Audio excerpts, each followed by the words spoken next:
Aku Divo dari kelas 9E. Pendidikanku berkualitas generasi. Hai. Aku Joy dari kelas 9E.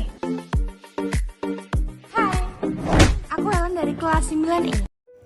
Dalam proyek ini, kelompok kami mengambil judul Pendidikanku Bermutu, Generasiku Berkualitas. Dengan memilih judul Pendidikanku Bermutu, Generasiku Berkualitas, kita akan mempelajari hal-hal yang terjadi di pendidikan di Indonesia yang membuat kurangnya anak-anak bangsa yang berkualitas dan cara menyelesaikan hal tersebut. Video ini kami persembahkan untuk Bapak Ibu guru dan teman-teman semuanya. Selamat menyaksikan. Pendidikan di Indonesia kini telah mengalami penurunan. Cukup memprihatinkan bagi kita generasi muda yang sudah dibilang tidak gagap untuk mengikuti teknologi. Dari sekian ribu sekolah di Indonesia ini, tidak banyak sekolah yang memungut biaya untuk pendidikan siswa-siswanya. Hal ini menjadi keprihatinan karena krisis kasus ekonomi di Indonesia yang belum juga mengalami peningkatan. Kualitas pendidikan di Indonesia berhasil menjadi sorotan di berbagai pihak. Pendidikan di Indonesia yang kebanyakan masih mengandalkan finansial ini cukup memprihatinkan bagi kalangan yang kurang mampu untuk mendapatkan pendidikan serta fasilitas pendidikan yang layak dan bermutu. Di daerah Sukoharjo, Jawa Tengah, secara umum memiliki persentase partisipasi pendidikan yang agak rendah. Persentase partisipasi pendidikan dilihat dari beberapa indikator seperti jumlah siswa tamat sekolah, perbandingan lama belajar, dan partisipasi pihak terkait dalam pendidikan dan peran pihak terkait dalam pemenuhan kualifikasi pendidikan. Berikut ini adalah data persentase partisipasi di bidang pendidikan tiap jenjang yang dikeluarkan oleh Dinas Pendidikan Kabupaten Sukoharjo. Nah, dari hasil-hasil persentase tersebut, kira-kira gimana ya cara bikin grafik dari persentase-persentase tadi di Microsoft Excel? Yuk bikin bareng! Disclaimer buat yang pakai HP, don't worry ya, karena aku bikin grafiknya juga pakai HP kok.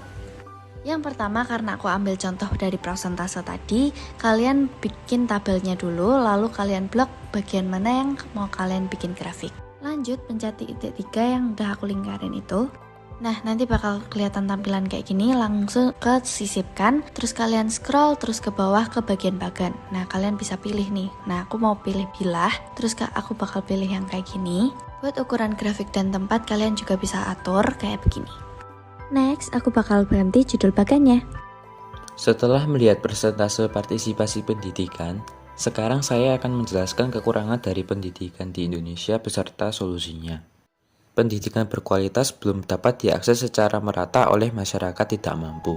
Setelah itu, kualitas pengajaran yang rendah, tingginya tingkat absensi guru, dan kualifikasi minimum guru yang belum terpenuhi juga memberi pengaruh pada kualitas pendidikan siswa. Selain itu, pemangku kebijakan terutama di daerah belum menempatkan kualitas sebagai prioritas tertinggi. Untuk mengatasi hal tersebut, bantuan pemerintah dalam bidang pendidikan lebih efektif.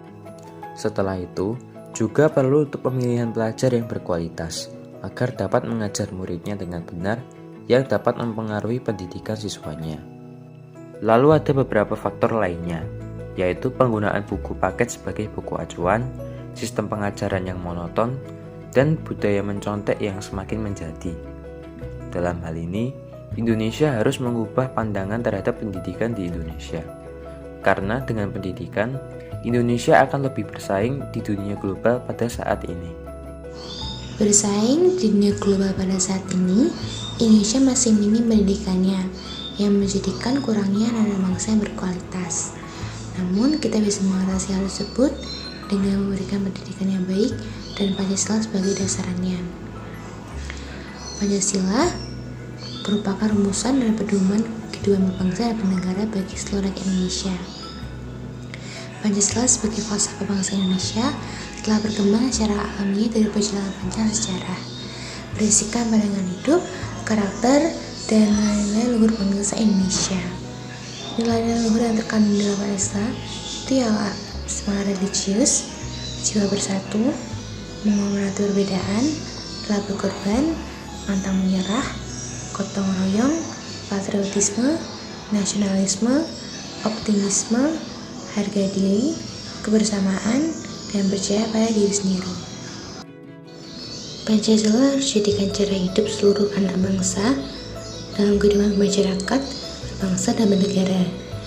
Pandangan hidup bangsa Indonesia salah satunya adalah menjadikan anak bangsa yang berkualitas Dan dengan adanya pendidikan bermutu, Pancasila sebagai dasar negara, dan pandangan hidup bangsa, kita bisa menghasilkan anak bangsa yang berkualitas. Setelah tadi menjelaskan hubungan Pancasila dengan kualitas pendidikan di Indonesia, kita akan membahas peran penting pendidikan untuk kesejahteraan ekonomi. Dalam upaya menciptakan sumber daya manusia yang berkualitas, pendidikan juga berpengaruh akan hal itu. Pendidikan mempengaruhi secara penuh pertumbuhan ekonomi suatu negara. Hampir semua negara berkembang menghadapi masalah kualitas dan kuantitas sumber daya manusia yang diakibatkan oleh rendahnya mutu pendidikan. Padahal, pendidikan merupakan suatu pintu untuk menghasilkan sumber daya manusia yang berkualitas. Untuk itu, peningkatan kualitas sumber daya manusia mutlak harus dilakukan. Karena dengan kualitas sumber daya manusia yang berkualitas, dapat memajukan pembangunan suatu negara, khususnya pembangunan bidang ekonomi. Rendahnya kualitas pendidikan menjadi penyebab dari krisisnya sumber daya manusia, mengingat saat ini zaman semakin merambah maju, yang mana otomatis turut berpengaruh pada perkembangan ekonomi. Pendidikan adalah bahan bakar untuk mendorong pertumbuhan perekonomian di berbagai negara, sehingga pihak swasta dan pemerintah juga harus bekerja sama meningkatkan kualitas pendidikan. Implikasinya, semakin tinggi pendidikan, hidup manusia akan semakin berkualitas. Artinya, semakin tinggi kualitas hidup suatu bangsa, semakin tinggi tingkat pertumbuhan dan kesejahteraan bangsa tersebut. Melalui pendidikan, tidak hanya membekali dengan materi pelajaran dan skill saja, tetapi juga menanamkan nilai-nilai dan etika yang juga tidak kalah berperan penting untuk diterapkan dalam dunia kerja.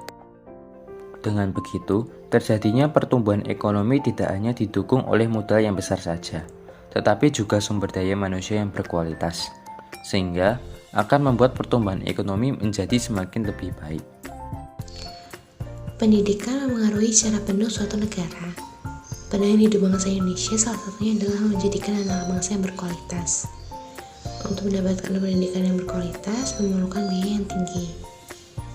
Untuk mengatasi hal tersebut, bantuan pemerintah dalam bidang pendidikan lebih meningkatkan pendidikan yang lebih berkualitas, agar pendidikan di Indonesia lebih bisa bersaing di dunia global pada saat ini. Yuk, dengan kalian like dan share video ini kepada teman-teman, kita bisa memberikan informasi kepada teman kita untuk menjadi anak bangsa yang berkualitas, dengan Pancasila sebagai dasar negara dan pandangan hidup bangsa.